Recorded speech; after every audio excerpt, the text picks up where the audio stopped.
Assalamualaikum warahmatullahi wabarakatuh Sobat Cerita. Malam ini kita akan bawakan cerita tentang Muhammad the Great Leader karya Yanuar Arifin. Lanjut ke part 3 tentang manusia suci yang terbebas dari dosa dan maksiat. Bismillahirrahmanirrahim. Kita tentunya sudah mahfum bahwa Nabi Muhammad SAW adalah manusia suci yang terbebas dari dosa. Bahkan beliau tentu terjaga dari perbuatan maksiat sejak kecil hingga beliau wafat. Namun, untuk menggambarkan tentang hal itu tentu bukanlah perkara mudah.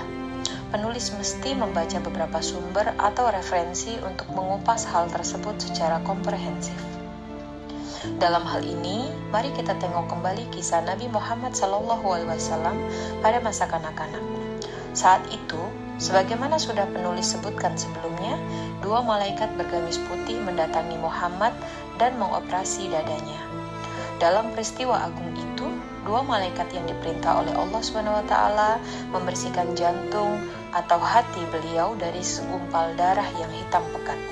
Operasi pembersihan dan penyucian terhadap dada Nabi Muhammad SAW tersebut ialah suatu gambaran nyata atau simbol bahwa sejak dini beliau memang telah dipersiapkan oleh Allah SWT untuk menjadi manusia suci yang terbebas dari dosa.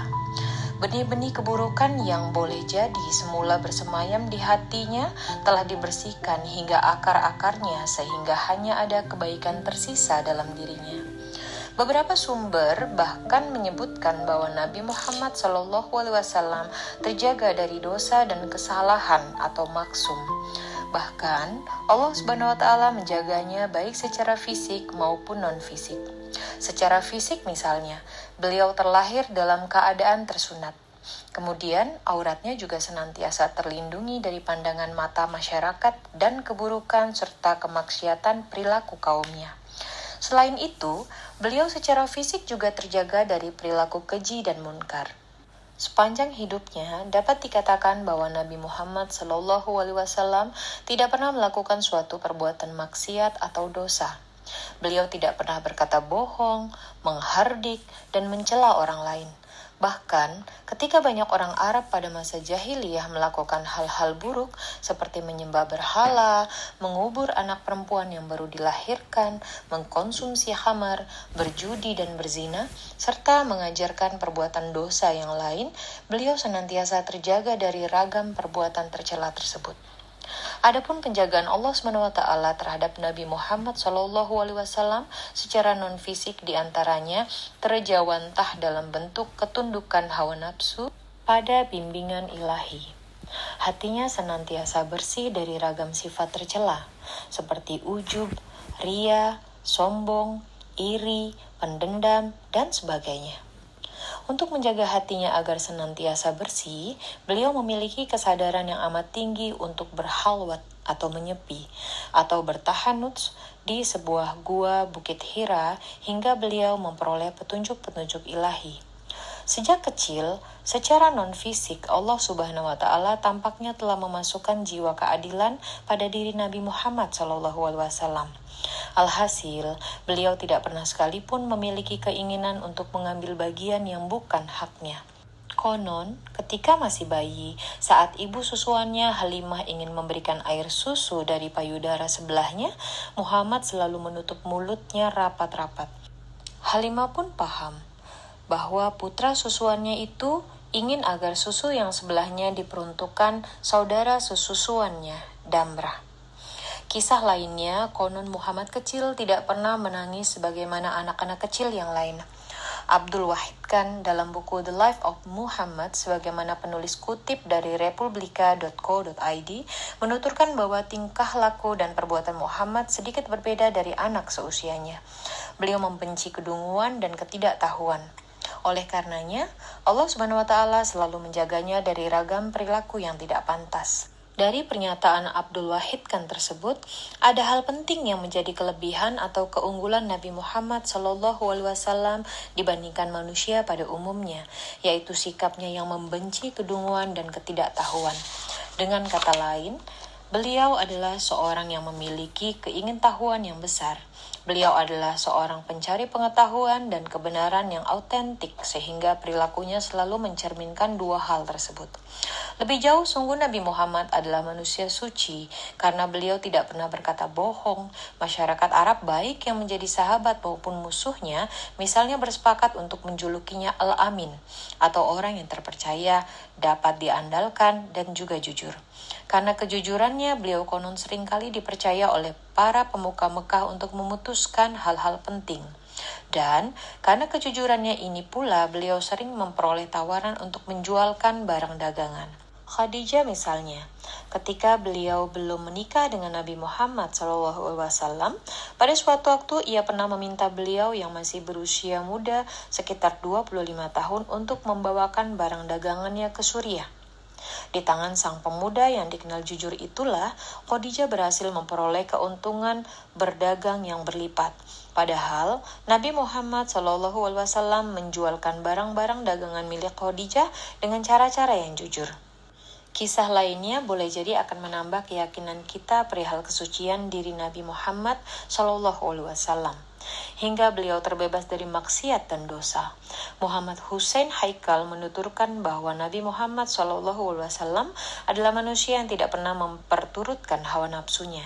Ketika kebanyakan orang misalnya lebih memilih untuk serakah atau tamak terhadap harta dan kekayaan, beliau malah lebih memilih untuk hidup sederhana, bahkan teramat sederhana.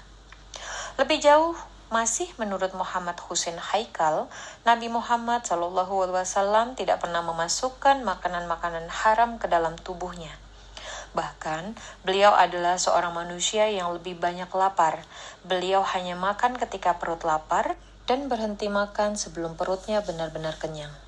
Dan hal itu beliau lakukan semata-mata karena beliau tidak ingin memperturutkan hawa nafsunya. Pada suatu hari, karena dakwah yang dilakukan oleh Nabi Muhammad SAW semakin intensif, beberapa pemuka kaum musyrik Quraisy berkomplot untuk membujuknya agar beliau sudi menyudahi aktivitas dakwahnya. Bahkan beberapa pemuka kaum musyrik Quraisy akan rela bersatu untuk menawarkan kekayaan, kehormatan, dan juga kedudukan kepadanya. Syarat yang mereka minta hanya satu: dakwah Nabi Muhammad SAW benar-benar diakhiri.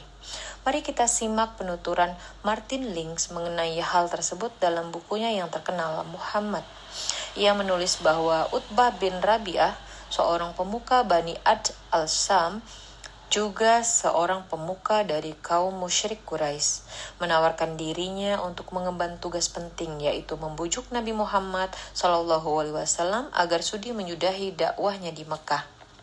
Utbah bin Rabi'ah lantas mendatangi Nabi Muhammad SAW seraya berkata kepadanya, "Wahai putra saudaraku, engkau berasal dari suku yang mulia dan garis keturunan yang terhormat.